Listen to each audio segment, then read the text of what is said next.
নমস্কার বন্ধুরা।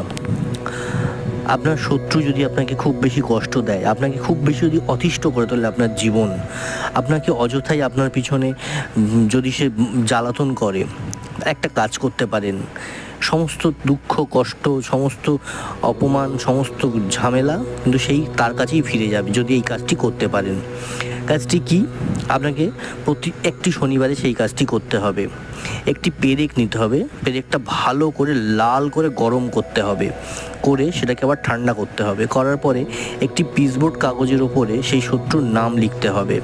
নামটা লিখে সেই পেরেকটা সেই কাগজে গেঁথে দিতে হবে। গেঁথে দেওয়ার পর শনিবারে কোনো একটি অশ্বত্থ গাছের নিচে রেখে চলে আসুন, অথবা মাটির নিচেও পুঁতে দিতে পারেন, অথবা সবথেকে যেটি বেস্ট উপায়, কোনো দক্ষিণ দিকের দেওয়ালে সেটাকে গেঁথে রেখে দিন। তারপর দেখুন কি হয়, সমস্ত দুঃখ কষ্ট তার কাছেই ফিরে যাবে।